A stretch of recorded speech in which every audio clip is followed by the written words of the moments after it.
What's up, everyone, and welcome back to CoinBlaw. Today, we're diving deep into one of the most critical questions shaping the future of finance, the hunt for the ultimate bridge currency. It's a concept that will define the next generation of money. Picture the global economy as a massive chain of islands. Each island is a major fiat currency: the dollar, the euro, the yen, the yuan. To move value between them, you need a boat. But not just any boat, you need a universal supervessel that's lightning fast, incredibly cheap, and trusted by everyone. Now, most people immediately think of Bitcoin, Ethereum, or maybe a stablecoin as the obvious answer. But when you apply the brutal real-world requirements of global finance, one asset doesn't just emerge as a contender, it looks like the only one built for the job. And that asset is XRP. In this video, we're going to break down exactly why XRP is mathematically and structurally engineered to be this global bridge. We'll focus on 4 pillars that are absolutely non-negotiable: geopolitical neutrality, censorship resistance, regulatory friendliness, and value preservation. Let's get right into it. Pillar number 1, geopolitical neutrality. A true global bridge cannot play favorites. Right now, the US dollar is the world's bridge. But let's be real, the dollar is a weapon of US foreign policy. If you're a country that falls out of favor and gets sanctioned, you're cut off. Game over. This is where people say, what about stablecoins like USDT or USDC? Well, here's a massive reality check. These stablecoins are just digital IOUs for the US dollar, controlled by private, centralized companies. They're digital dollars with a corporate logo slapped on them. And here's the kicker. Their smart contracts have a blacklist function. They can, and regularly do, freeze funds at the direction of governments or law enforcement. If you're a central bank in a BRICS nation, why would you trade the US government as your master for a private company like Tether or Circle? You wouldn't. You need an asset that flies no flag. XRP, much like Bitcoin, is a neutral asset. It doesn't belong to the United States, China, or any other nation-state. This makes it a politically safe, demilitarized zone for settling massive cross-border transactions without picking a side. This brings us to our second pillar, censorship resistance. This is crucial. A real bridge asset can't be frozen or seized by some guy in a back room clicking a mouse. No single entity should have that power. A huge misconception we need to clear up is that the company Ripple controls the asset XRP. Let's use a better analogy. Think of the XRP ledger, the XRPL, as the internet itself, and think of Ripple, the company, as Amazon. Amazon is a gargantuan company that uses the internet for its business, but it absolutely does not own or control the internet.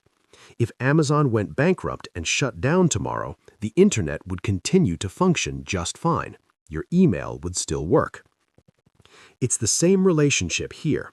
The XRP ledger is a decentralized network run by a global web of independent validator nodes.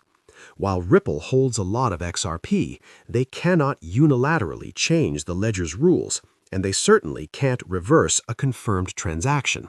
No one can hit the undo button.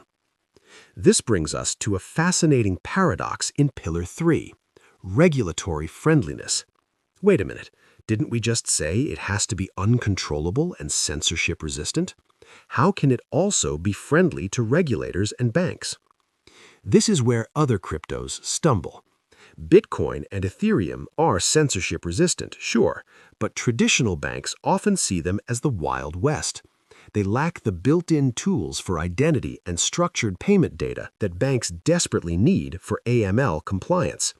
XRP elegantly solves this by separating the asset from the application. Think of the XRP ledger as a public highway system. The highway itself is open, neutral, and available to everyone.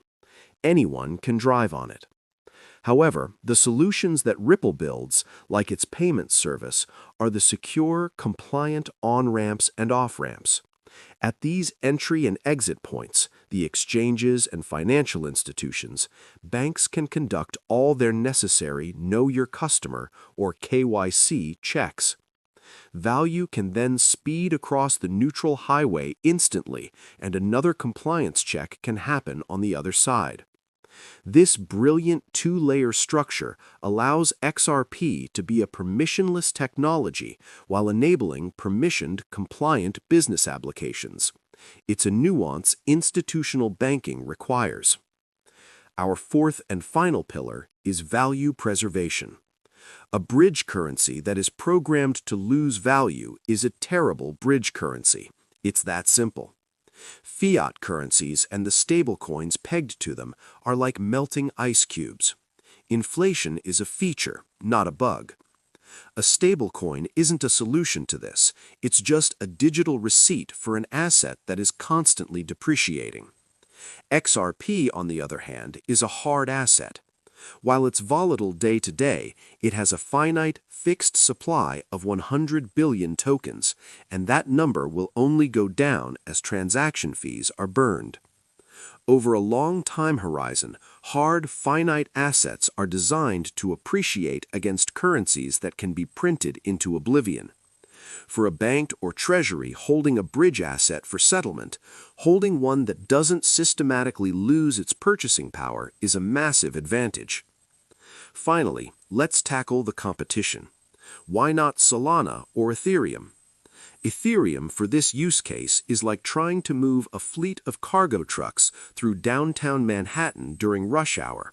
It's slow, and the gas fees make it economically unviable for the high-volume, low-value payments that make up global commerce.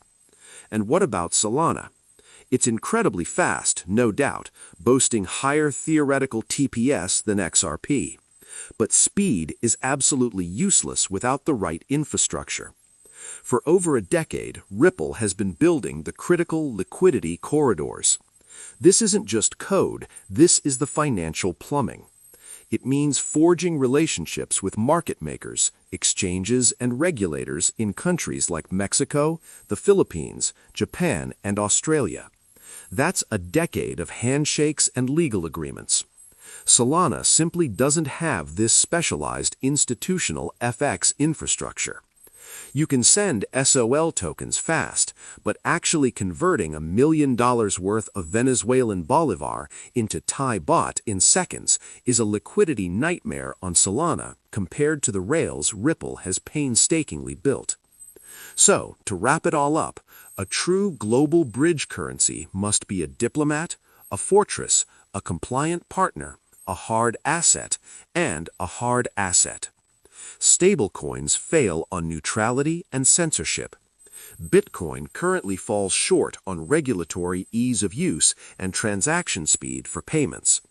Solana lacks the specialized FX liquidity plumbing.